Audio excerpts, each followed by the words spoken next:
Welcome to episode 91 of Pink's Picks Book Recs, commentary from a retired high school English teacher.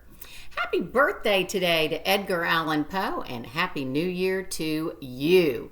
2024 was an excellent year for films, for television series, and for books. So I'll begin 2024 on this and future episodes with a number of recent releases, beginning with Ann Napolitano's Hello Beautiful, family fiction at its finest. Set between 1960 and 2008, it is an incisive study in characterization, community, and contrast. Napolitano begins with a seemingly curious epigraph from Walt Whitman's Song of Myself. Has anyone supposed it lucky to be born? I hasten to inform him or her it is just as lucky to die. And I know it. Which is the perfect segue into her opening lines. For the first 6 days of William Waters' life, he was not an only child. He had a 3-year-old sister, a redhead, named Caroline. On William's 7th day, Caroline dies, a tragedy from which his parents never recover, rendering them incapable of providing anything beyond rudimentary care for their newborn son. William's father's face never opened again, and his mother smoked cigarettes and drank bourbon. Their grief reminds me of Holden's parents in The Catcher in the Rye after the similarly redheaded Allie's death. From the time William was a toddler, just the same as the time that Holden was a teenager, William is shackled by thoughts that it should have been him, and shrouded in invisibility, feeling that if he were gone too, no one would miss him. If he disappeared, it would be like he never existed. As a child, William found solace on the basketball court. Consequently, the first adult who noticed him was his gym teacher. So, by the end of high school, at 6'7", William ends up at Northwestern on an athletic scholarship. It is there that William begins to feel seen, especially by his teammates and by classmate Julia and her large, tight-knit, albeit somewhat dysfunctional family. Napolitano's narrative then unfolds via rotating third-person omniscient point of view, an effective choice that allows the audience to see the characters through an unfiltered, more reliable lens than first person would have.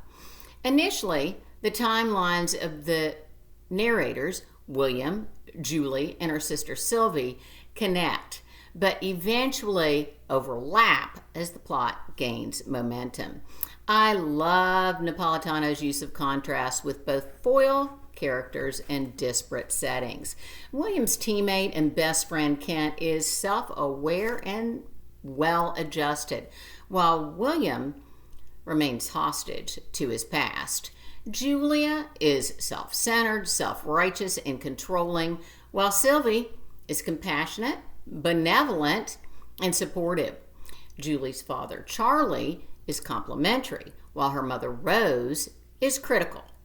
Grandchild Izzy is a free spirit, while her cousin Alice is uptight. Twins, Emmeline, is a butter knife. Cecilia, a steak knife. William was raised in the silence and shadow of his deceased sister in Newton, an affluent suburb of Boston, while Julia grew up in the cacophony and chaos of having 3 sisters in Pilsen, a working-class neighborhood of Chicago filled with immigrants.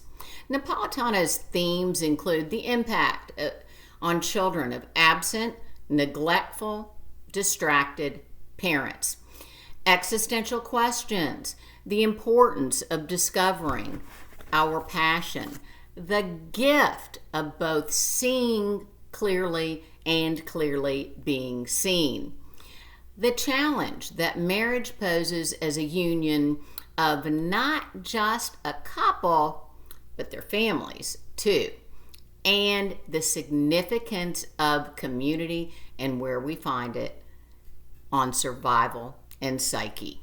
I love Napolitano's multiple literary references and allusions, and that Sylvie is a librarian. I also adore the unapologetic, alcoholic patriarch Charlie, who, despite his flaws, had loved each of his girls for who they were.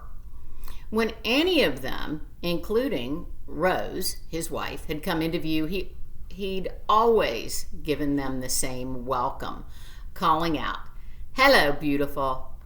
Hello, Beautiful is a quick, addictive, highly satisfying read that earns every one of its accolades. I give it an A. Next time, I'll discuss another new release with a delightfully ironic presence. Until then, stay safe, make good choices, and do your homework. Bye-bye, beautiful.